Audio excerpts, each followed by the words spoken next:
We are so glad that you've chosen to join us today by listening to this message. We hope it blesses you and encourages you. We also pray that you understand that this is not a replacement of the local church. We hope that you find yourself in a local body of believers to be encouraged the way God has planned to knit us together in the local church. We hope you enjoy the next 30 minutes. May the Lord bless you and keep you. Welcome today. If you're online, we welcome you today. We're so glad you're with us. We know that there's many reasons to be at home today, mostly COVID. Last week, the entire church was at home because all the staff got COVID like a day and a half before the service, and that's real tough to pull off all of a sudden. I almost made some calls to some of you people to take my place, but I knew you're welcome. We didn't do that on a Friday afternoon. That would have been tough, I know. So we're so glad to be back in person. And if you're with us online, we're so glad you're with us online. We're so grateful for the technology that we were able to be all together online last week. Genesis, in the very beginning, the book of Genesis 1, 26 and 27 says this. Then God said, "Let us make man in our image, after our likeness, and let them have dominion over the fish of the sea and over the birds of the heavens and over every creeping thing that creeps on the earth." So God created man in his own image. In the image of God, he created him, male and female, he created them. If you've been around our church for any amount of time, you've heard me quote this over and over and over and over because we find this really beautiful doctrine there called the Imago Dei. Imago Dei is so important. What does it mean? Imago being image, Dei being God. The image of God, it says, let us make man in our image. So in the image of God, we created them, male and female. We created them. The Imago Dei changes the world if we can grab a hold of it. Right? Because you think about the ills of our world, the things that we see as bad and the things we struggle with, the things that are out there. If we understood the Imago Dei, the image of God in people, the intrinsic value of people that has no merit attached to it at all, just truth because it was given intrinsically to humanity, think about the woes of the world that would be pulled back. If we could just grasp that. There's no space for racism, sexism, pornography, assault, rape, abortion. There's no space for any of that when we recognize the image of the Creator in fellow humanity.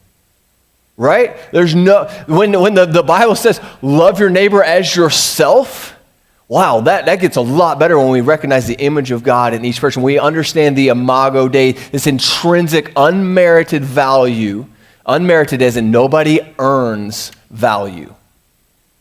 It is given by a creator who said, let us make man in our image. And then he did. That's the Imago Dei. That's why it's talked about a lot here, because so much of our interactions would be better. So much of the things that we think plague our world as ills of this planet derive from that. As Christians, we believe all humans were created in the image of God and have an intrinsic value. Today, we're going to talk very specifically on that topic. 1984, January 22nd, Ronald Reagan named that Sanctity of Human Life Sunday on the 11th anniversary of Roe v. Wade. Yesterday was the 49th anniversary of Roe v. Wade. Yesterday was. Since that was enacted in 1973, there has been over 60 million reported legal abortions in the United States. And that number is just like, you can't do anything with it. Like 60, that's astronomical. 60 million doctors, school teachers, kids and grandkids, police officers, artists. It's too much. Right? Like, what do you do with that number? It's just like it's too big. It's like when we try to measure space in light years. Like I don't know how to. I'm too finite to grab a hold of that. It reminds me of my son Creek, who's always just like super like dreading heaven, because he's like, it's super weird to think you'll live forever. Like I don't know what to do with that. Like he's like really it's like, how weird is that? Like forever, it never ends. I was like, I know, right? But it's a big number. Like, and he talks about it regularly. It's really freaking him out. So sometimes there's numbers that we just don't know what to do with, and this is one of those for me. Like, wait, over 60 million? Like I know people. Love you guys. A lot of people are missing. And that's a heavy weight. That's hard to think on. But I want us to today. Because of the Sanctity of Human Life, the Sunday that was inaugurated a long time ago, because it's very important, because it's something our church holds very dear. And it's estimated that 1 in 4 women in the U.S. will have an abortion, which means there's a lot of men involved in this, right? There's a lot of males, a lot of dads that are now involved in this. And because it's so prevalent and so widespread and it's touched so many lives, we have to hear this first. Jesus paid for that. You are loved. You are forgiven. There's a price already been paid for that, and you don't have to carry that weight and shame and guilt. Not in our church, not in heaven. Jesus paid for that. There's love, there's forgiveness, there's grace. No matter what role you played as the man that wouldn't step up, as the girl that was scared, as the provider that did it, there's grace in there. There's grace in Jesus that was paid for, and there's grace here at Foundation Church. We did a whole sermon series called Don't Throw Stones. And it's because we've all been put in unfortunate situations. We've all made very unfortunate decisions. And somebody went to the cross for that. I want you to know that. So as I talk about this, and if you're struggling with any guilt or shame or anything, I want you to know that is not the goal. We're not trying to make you feel horrible for what you've done. God has grace for that. Know that. But that has to be where we start. Jesus paid it all. Even that.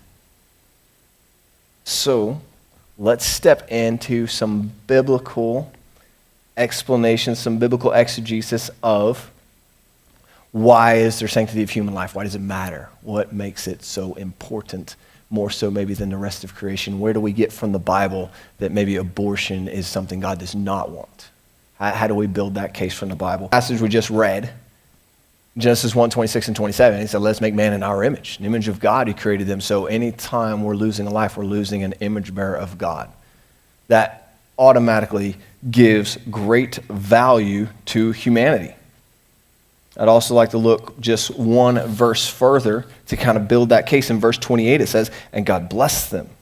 And God said to them, be fruitful and multiply and fill the earth and subdue it, and have dominion over the fish of the sea and over the birds of the heavens and over every living thing that moves on the earth.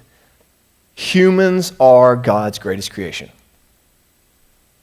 We have to start with that as a principle. That has to be a foundation, something we build on. Humans are God's greatest creation. He blessed them. He said, fill the earth, subdue it. Everything is going to serve you. All the creation, he made Adam and Eve, said, it is very good. And he said, be my representative. You guys are in charge of the earth because you're my representative. Humans are God's greatest creation. Anybody remember the Justice for Harambe movement? Anybody, right? A little bit? Yeah. Why was that a big deal that Harambe got shot?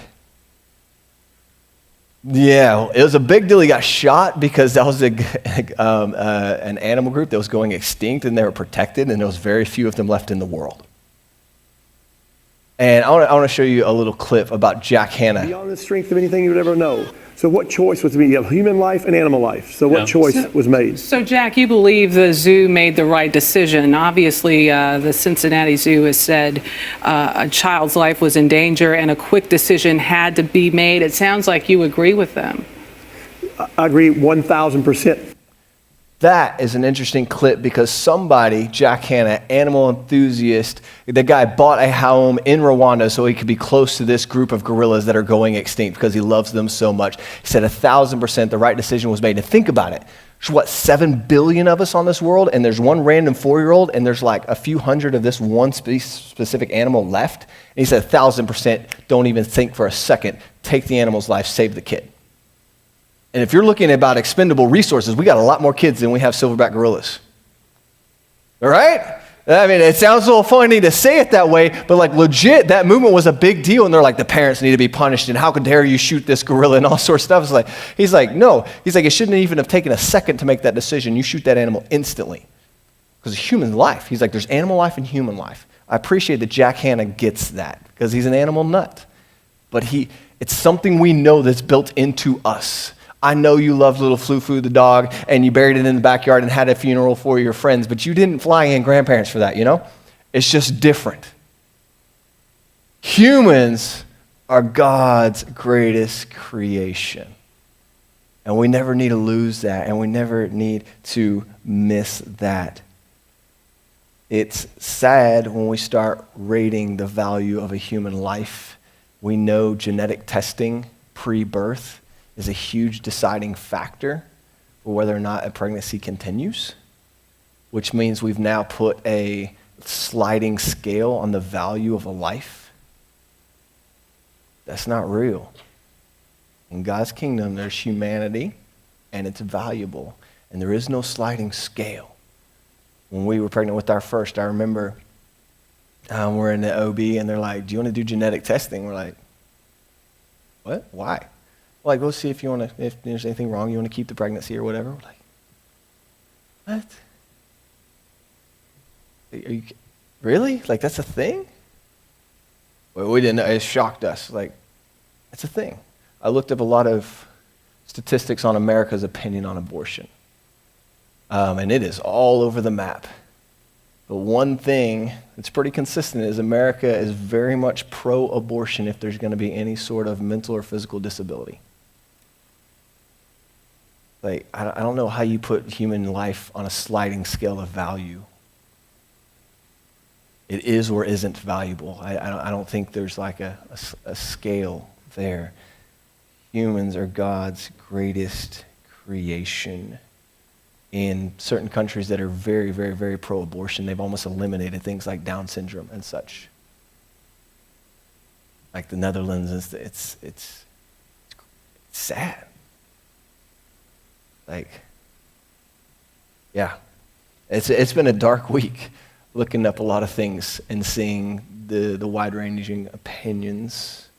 So point number one from the Bible, humans are God's greatest creation. He makes it very clear in Genesis. I created everything, and then I created humans to be my ambassadors, my image bearers, and the ones that are over the universe I created. Number two from the Bible, humans are always a personal work by God. That matters. Psalm 139 says this, "For you formed my inward parts. You knit me together in my mother's womb. I praise you, for I'm fearfully and wonderfully made. Wonderful are your works. My soul knows it very well. My frame was not hidden from you when I was being made in secret, intricately woven in the depths of the earth. Your eyes saw my unformed substance. In your book were written, every one of them. The days that were formed for me, when it was yet there was none of them." You are God's personal work, and so is the baby. His personal handiwork. That's so in Ephesians 2:10. You're God's personal handiwork. This passage is telling me that you're always the personal work of God, which means there's no accidents. In God's realm, there's no surprises. You formed me when nobody could see me. You numbered my days when there was none of them yet. You are God's personal work, and so is your child. So is that baby. So when we're building a biblical case for the sanctity of life, why it matters, that makes it matter a lot. Because God took personal investment in crafting that little child. Crafting you. So even if you are the one feeling guilty and shameful, because what? You are God's personal work. You are. He loves you. He made you. There's grace in whatever situation we have found ourselves. Number three was awesome to me as I was looking into this. Third point, God includes the unborn in his plans. I had two passages for you today. Jeremiah 1:4-5, it says this, "Now the word of the Lord came to me saying, before I formed you in the womb, I knew you. And before you were born, I consecrated you. I appointed you a prophet to the nations. Jeremiah's life had a plan before he was born. God includes the unborn in his plans. How great is that? We just came out of the Christmas season. Look with me in Luke chapter 1. Luke chapter 1, verse 41. It says, "And when Elizabeth heard the greeting of Mary, the baby leaped in her womb, and Elizabeth was filled with the Holy Spirit." Then verse 44, "For behold, when the sound of your greeting came to my ears, the baby in my womb leaped for joy." Man, I love that God includes the unborn in his plans. Right? When we read the I'm not, hopefully you don't think I'm twisting the scriptures and trying to make it work for me to make a point. I mean, that's a baby responding to the presence of Jesus while in the womb. That's God saying, no, I have a plan for you to do all these things, but you're not born yet. That's God saying, I knew you in the inward parts, and I was forming you and crafting you and creating you, and I knew you in there when nobody else saw you, and your days were created before you had any of them. I'm not twisting the scriptures here to make a pro-life point. I'm telling you why Christians should be pro-life. Because God is. Because the Bible is. And here's where we run into a lot of issues if we're passionate about this. The Bible doesn't play outside of these walls. It just doesn't. Go outside and try to discuss this with somebody and say, well, the Bible says, well, shut down. Like, give me a real source. I don't care about that, right? Now, if you want to get into the historicity of the scriptures and how they're very defendable as a historically reliable document, we can go there, but that's not necessarily where you want to go with that conversation. We know it is trustworthy. We know it's from the Lord. We know prophecies were fulfilled thousands of years later. We've seen it. Like, we know the Bible's good, but it doesn't play outside of these walls. So what we have to do as believers is have principles we firmly hold to. First principles. If you're going to have debate, you have to know first principles. Where do we start? Where are we starting? And for me, anytime I've had this conversation with anybody, I was like, I have one question. Everything begins and ends here. Is it a life? Because we get stuck fighting on the wrong battlefields a long time. They'll bring up a rabbit trail over here and we'll go that direction. I'm fighting on this weird hill over here about does it feel pain? And I'm like, that's not even the battlefield I need to be on. Is it a life? What does the Bible say? The Bible says yes. Yes, it is. What does science say? Science says yes. Yes, it is. Science is destroying the pro-choice argument right now. Unfortunately for them, it's great. Turns out the Bible was right the whole time. I love that how we catch up with the Bible eventually when we study enough science. So what does society say? Society moves those goalposts all the time based on a new feeling, a new information, or a new situation they just heard about. So I would say putting our answer on society's whims is a bad place to go. Science and the Bible are great places to go because they both say, yes, it is a life. So if that's the battlefield you choose, if that's the hill you choose, like this is my first principle, is it a life? If it is, okay, then now we're on the conversation of when is it okay to take a life? And now we have to answer that question. If it is a life, now what? And it's been, I think for Christians, that's a good principle, a good first principle to start with. And we believe it is a life because of the Bible, then also because of science. And then we also believe it's not right to take a life. Right? We understand there's a thing called war. We understand there's a thing called justice based on what's been done, but we understand it's wrong to take an innocent life.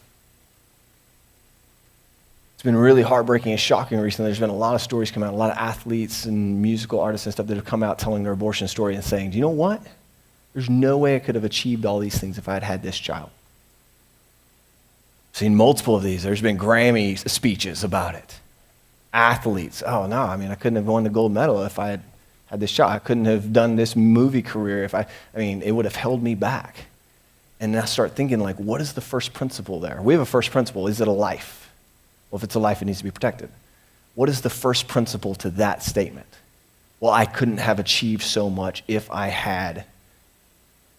And it scares me to get into that realm, that mindset, what is the first principle that's being worked on by the rest of the world when it comes to abortion's okay because? Well, I wasn't ready because it would have made me not achieve all this in my career. Now, this is a very nuanced situation. Don't get me wrong. Don't let me think we're making this real simple. There is rape and incest. There is mother's life in danger. There's a huge nuanced conversation. But all of those need to start with our first principle of, is it alive?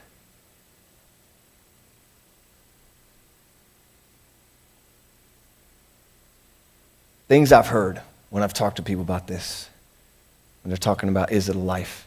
I've said, the heartbeat's detectable at 6 weeks. And the response being from pro-choice is, well, most women don't even know they're pregnant at that point. True, but I have no idea how that weighs in on this, whether or not we should keep the baby. I don't know how that's like I didn't know. Okay, but I don't know how that means yes or no, this should be okay to do.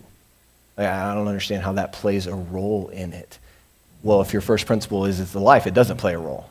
If your first principle is, well, it's inconvenient for my life, well, then it would play a role.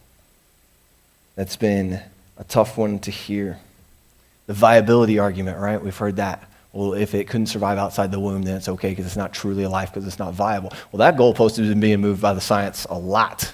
That used to be 30 weeks, and then it was 24 weeks, and then it was like, wait, we had one at 20 weeks? Like that goalpost keeps moving. So it's not a principle, right? Because if the goalpost can keep being moved, and like as soon as science catches up, my principle is now a different principle, and it's not a principle. It's just an opinion. So that is not a good argument for whether or not it is a life. And when we talk about first principles and the ideas, something that's terrifying to me, I've read some articles, I've heard some interviews recently where the team that is radically pro-abortion has said we should give the mother a few days with the baby outside the womb to really decide if they want to keep the child or not, and should be able to abort postpartum, which is just madness. But think about the principle. The principle is, this might not work for my life. I might not want this child. Well, cool. So how do you put a timeline on that? That makes sense where they're going based on the first principles. Right? Because if the principle is, I might not be able to achieve this, I might not be able to afford this, I might not want this like this, well, that's a sliding scale. I don't know where that starts or ends. So it makes sense that it would be being pushed to things like, I need a few days to decide if this baby should live or not. Like that makes sense based on that first principle. It scares me. I hope you understand where I'm saying this. We built the biblical case. It's a life. God forms it. It's his greatest creation. It's his personal creation, and he has plans for the unborn. Therefore, we have a first principle we want to live by. Is it a life or is it not? We say, yes, it is. Therefore, we have to make the decision. When is it okay to take a life? Well, it's not because the mother didn't know. Well, it's not because we're saying, well, it wasn't viable yet outside of the womb. No, that's not. And it can't be because it will have gotten in the way. It's crazy. All the polls I read, they had so many different specific abortion questions. People are overwhelmingly supportive of first trimester abortions in the U.S. It's not close. 100% for it. People are overwhelmingly against abortion if the reasoning is, I couldn't afford the child. Like, what principle is that based? I don't understand what that's based on. That's just like, well, that's a bad reason to kill a child. Aren't all reasons bad? Like, it's weird. You give the reasoning different and people, huge swing, 30 or 40 points on the poll. Oh, the reason was this? Oh, then you should totally kill the child. Wait, the reason was that? Oh, absolutely not. It's a terrible reason to kill a child. And I'm just like, what are the good America thinks not on the lines of, is it a child, is it alive, is it not? But think along the lines of, is this a good idea, is it not? Is this beneficial to me, my family, and society, is it not? And that's just not traceable, trackable to create a principle. It's just not. You can't do it. A good point has been made by the pro-choice movement. They have pointed out in days gone by, I believe, in the church, Christians only care about the unborn. They don't care about single moms and kids that are outside the womb. They don't care for them. They don't care. And some churches have taken that one on the chin because you're like, man, you're right. All we do is support getting babies born, but we don't support mothers and their new babies. We and many other churches and Christians are destroying that argument through pregnancy resource centers. Saddest thing came up to me. I tried to search how many pregnancy resource centers are in the U.S. or in Texas. And the number one thing that came up on Google was a free women's health care clinic, which was an abortion clinic. That was the number one thing. And the free part was, we'll tell you for free how much your abortion will cost. Legit. I kid you not. Search how many pregnancy resource centers are in the state of Texas, and that's the first website that'll pop up. It's called Free Women's Clinic. And the free part is, we'll give you a free diagnosis of how much this will cost. I would like to ask Hillary to come on stage. She's a representative of Heart of Texas Pregnancy Resource Center, whom we support here in Dripping Springs. That is a big part of us answering that question. Well, y'all only care about the unborn. Y'all don't care about mothers. Y'all don't care about babies. And I want you to know that's just wholesale untrue. Pregnancy Resource Centers are doing an awesome job, especially ours here in town. This is Hillary. Hi, everyone. Thanks for having us. I am Hillary, and I'm the Director of Operations for Heart of Texas Pregnancy Resource Center, and we have two locations, one right down the street off of 290 and another one in East Austin. Our Executive Director, Debbie Wiemeyer, and her husband are here, Lloyd Wiemeyer, or Bubba, and they're here to answer any questions after as well. We'll be in the back, but I just want to say thank you. Oh my gosh, Debbie and I are like looking at each other like, oh my gosh, yes. Oh my gosh, yes. Preach, like it's so good. And I just can't say like how much we appreciate to have just a group of Christians that support this mission, because it's just so important. So I'm going to start off by saying I love my job.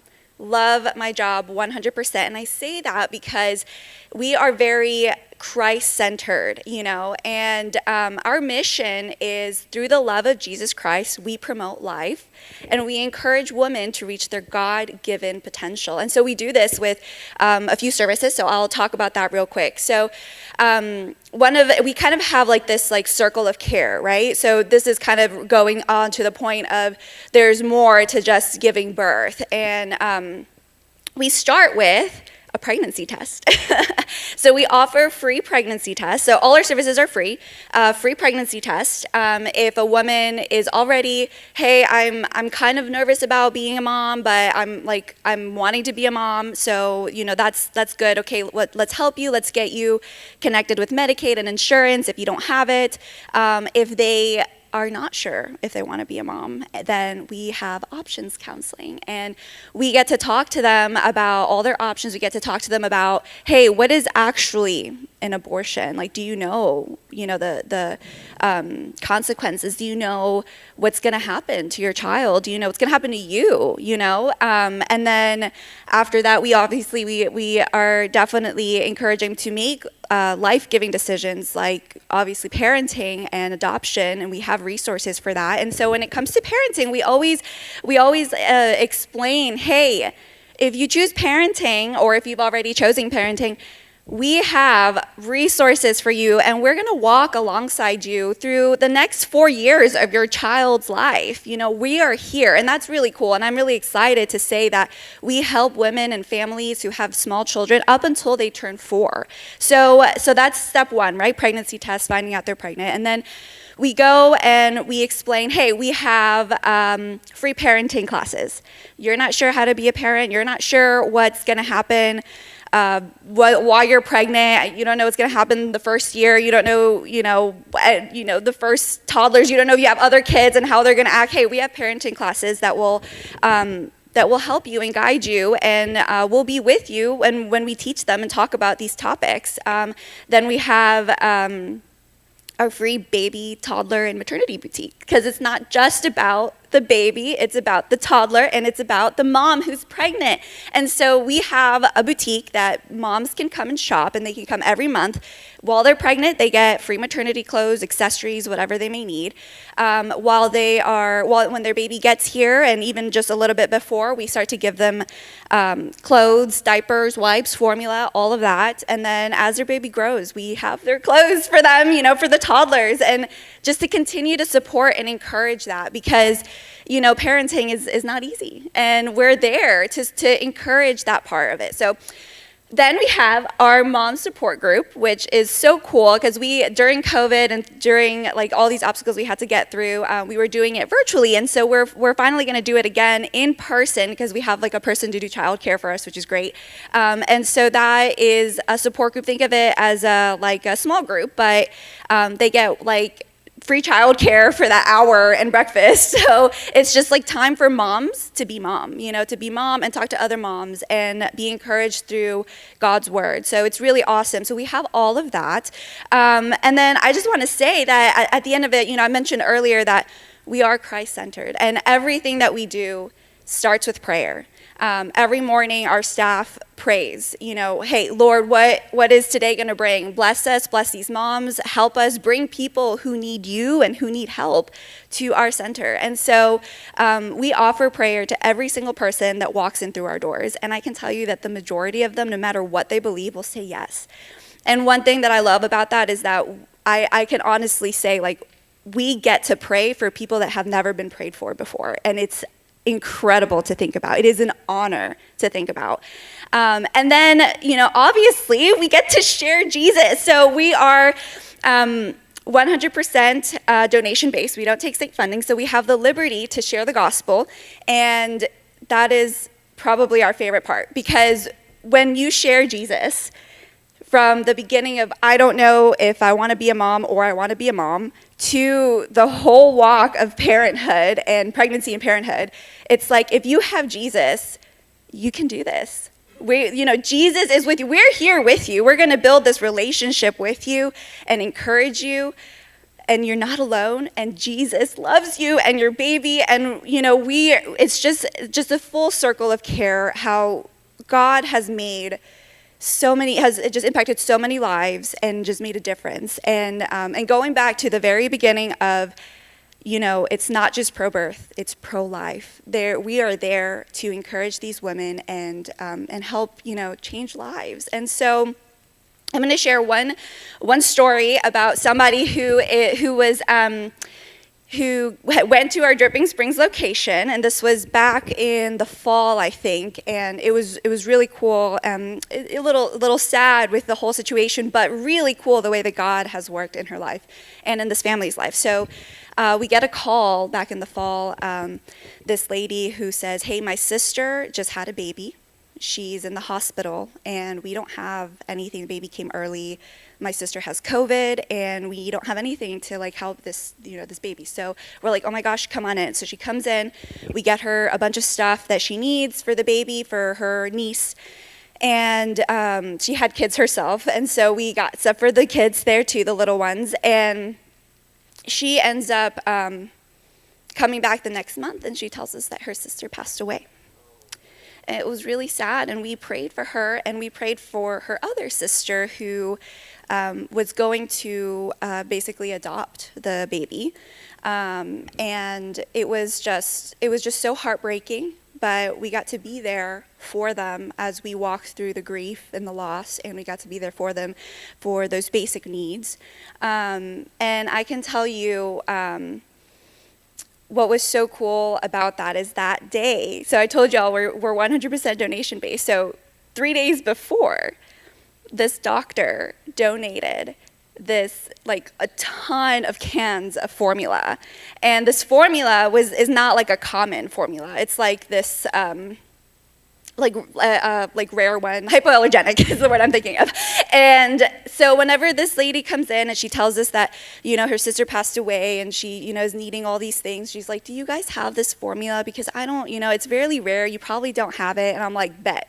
And so she tells us the name, and I'm like, "You're going to be blessed today because someone just donated 10 cans of this formula that no one ever really takes because it's rare, and it's all for you." And she just busted out crying because it was such a blessing. And so all of that to say, she still comes. She comes for resources, her and her sister who adopted the baby, and she got blessed for Christmas too, which was really awesome. And so it's just continued to support this family because, again, it's not just about pro-birth. It is about pro-life and all the lives that are going to be affected continuously after that as well. So thank y'all so much for listening, for being here, and for supporting us. I mean, we can't do this work, this mission without y'all, and without days like this and sermons like this. It's so good. So thank y'all so much. Thank you, Hillary.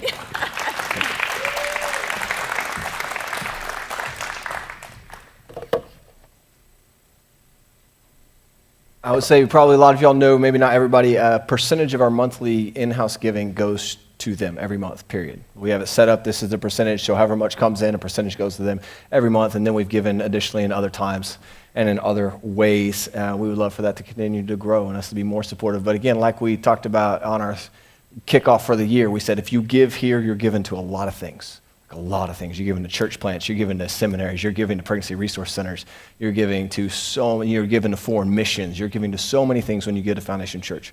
We're a part of the bride of Christ, not just a brand. We're not building something here for its own sake. We're building something here for the world. And that's a part of it. And y'all have had foreign missionaries on this stage. We've had so many different organizations on this stage, because we're a part of something way bigger than us. I think you heard that. The last thing I want to say to call you to this idea of pro-life. There's been other shots fired at Christians. You say you're pro-life, but. And there was a president that had mean tweets. That's what he's known for now. At one point in time, said the answer to the Middle East was turn it into a sandbox and just bomb it into oblivion. And a lot of Christians were like, yeah, that's not pro-life. Now, is that a nuanced, difficult situation that we don't have answers to all the time? Oh, yeah, 100%. I'm not sitting here saying simply, oh, here's how we do it. I'm just saying the approval of wholesale killing everyone is never a pro-life stance. Turning the Middle East into a sandbox with nukes is not a pro-life stance.